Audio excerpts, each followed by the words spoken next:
Hydraulic press versus balls.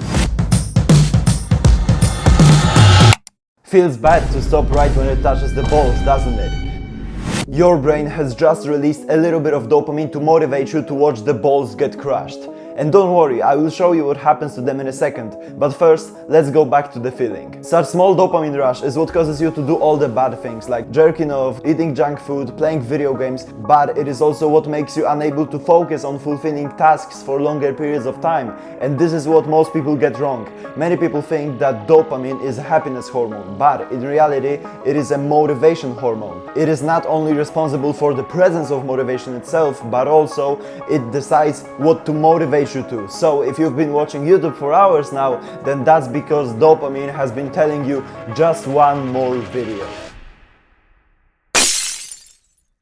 And here comes the dopamine detox idea, also called monk mode. It is an extremely popular trend online in which you make your life boring on purpose, which is supposed to reset your brain by lowering your dopamine level. It is supposed to make you happier and more productive in general. There are countless viral YouTube videos on this topic which show you the surprising benefits of the detox and how dopamine is ruining your life.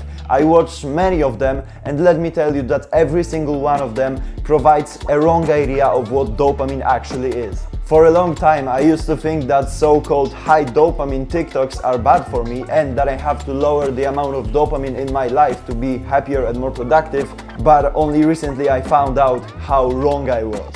In order to show you in the simplest possible way how dopamine actually works, I will hop on a dopamine detox for 24 hours. Why only 24 hours? Well, because this video is about why dopamine detox doesn't work, so during the process I will tell you what makes absolutely no sense, why 99% of YouTube videos provide incorrect information, but I will also show you what is valuable in this detox. Rules are the same as usual, so I'm not able to consume any media, so no social media, no Netflix, no movies, no video games. I am not allowed to eat any junk food and I am only allowed to drink water. I have to be on complete semen retention, and the hardest one for me is that I cannot listen to music. I'm sorry, it's just way too boring to work out without music, but I guess I will have to survive. That being said, let's roll with the video. The day started just like any other one. I got up around 7 AM and instantly went outside to do cardio.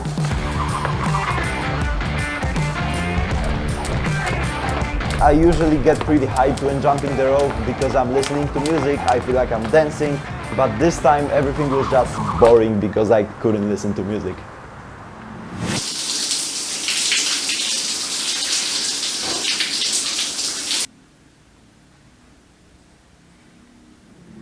This boredom is actually pretty valuable, but before I tell you exactly why, let me explain to you the basics of dopamine. As I already said, dopamine isn't a happiness chemical, because studies show that people with low levels of dopamine can experience happiness. But wait, I just said that people with low levels of dopamine, and this is what most people get wrong. This whole detox thing is about lowering your dopamine levels, which is absolutely wrong, because dopamine is needed for your happiness and motivation. Both me and you have our base dopamine level, which goes up and down because of different factors, which we'll get to later, but in general, the higher your dopamine level, the better you're going to feel. If your dopamine level is low, you will seek superficial pleasure that is not difficult to get, like scrolling through social media, but on the other hand, if your dopamine level is high, you will be motivated to put a lot of effort into chasing profound pleasure that may be way harder to get, just like working on your business or fulfilling your purpose in general. So, firstly, if you lower your dopamine level, you will feel much worse, but if you even wanted to do that, cutting out everything that gives you dopamine spikes would make your dopamine level higher. And secondly, dopamine detox has no right to work because dopamine isn't a toxin, so you cannot detox from it. Back to my work. Even though I woke up just a few hours ago, I could already feel way more focused compared to other normal days because I had less thoughts, and all of the thoughts I had were concentrated on my work and my purpose. You may think that it had to be placebo, like there's no way I experienced such changes immediately after starting the detox. Let me tell you that it was not because of placebo or because I lied to you, it was because of something I call dopamine waves, and I will explain everything, so just keep watching. By the way, if you're wondering, I'm following my daily routine, which I designed perfectly for dopamine control. It consists of 6.5 hours of work in total and 3 hours of free time. So if you don't have your perfect daily routine developed yet, then I would highly encourage you to check out this video. But right now, after my first session of deep work, I'm going to sit down to a very specific form of meditation, which is called NSDR, non-sleep deep rest. One of the most important things I want you to know when it comes to dopamine control is that work requires a lot of it. It requires a lot of dopamine to motivate yourself to work. That's why you have to do a meditation just like NSDR to restore your dopamine level. To do NSDR, it would be great if you used headphones and play a YouTube video with an NSDR protocol. Don't worry, it's just an audio with a guy talking, so it won't create any dopamine spikes, therefore I will not count it as media consumption. Non-sleep deep rest is, as the name says, such a deep rest that it is proven to not only restore dopamine levels, but to also make up for lost sleep. So if you sometimes happen to get 7 hours of sleep instead of 8, then you can do NSDR during the day and it will make you feel much better. As soon as I got to know about NSDR, I started doing it daily, and it really does have a huge impact on overall focus, productivity, and just mood in general. I always finish NSDR with this absolute emptiness in my head, and I think it's absolutely amazing that you can control not only your actions but also your thoughts using your mind. The key to NSDR is to do it even when you don't feel like you need it, because you have to restore your dopamine levels regularly to prevent the so-called burnout. And it honestly seems insane to me that NSDR doesn't appear in any of those dopamine related videos on YouTube, because it is actually the second best way to restore your dopamine levels. The best one available is even easier and better than NSDR, but I will show you that later. During my second session of deep work, I can actually explain to you why you will feel much more focused as soon as you start your dopamine detox. So what you should already understand is that avoiding activities that release a lot of dopamine, such as playing video games, scrolling through social media, listening to loud music, jerking off, saves it for the time when we have to motivate ourselves to work.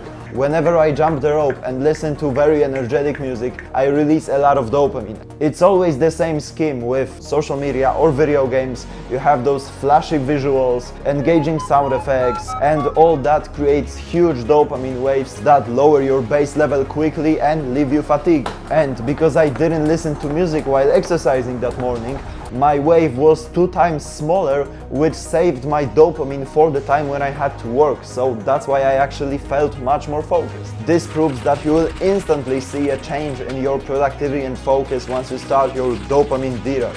The day went on and nothing special really happened, because I believe that if you're on self-improvement, it should be your priority to control your dopamine on a daily basis and not just for a week during a detox. Avoiding instant gratification should be the most basic thing in your life, and because I avoid those things on a daily basis, other than the music part, this detox thing is nothing unusual for me. Because my day ended here, as promised, I will tell you what is the best way to increase dopamine level, and it is getting quality sleep. You may have been expecting something more exciting like NSDR, but it is actually as simple as that. Your dopamine level restores the most during deep rest, which is basically sleep, so just focus on that, bro. If you somehow start feeling fatigued, then just don't set an alarm clock and sleep as much as you can. Remember this for the rest of your life. Sleeping 8 hours and working 8 hours will get you much better results than sleeping 6 hours and working 10 hours. So the main takeaway from this video is that dopamine detox is generally bullshit, and you should control your dopamine on a daily basis and not just during a funny challenge you found online. I'm sorry that you didn't see an insane transformation in this video, but it should be pretty refreshing to you that life is not always as exciting as it seems on YouTube. At this point you should understand like 50% of the whole dopamine control concept, but if you don't want to miss out on the whole knowledge I have for you, then I have actually created a full dopamine control guide, which you can watch right here. If you learned something new from this video, then consider subscribing. Remember, it's up to you, but I hope that I will see you on the authentic side of self-improvement. See ya!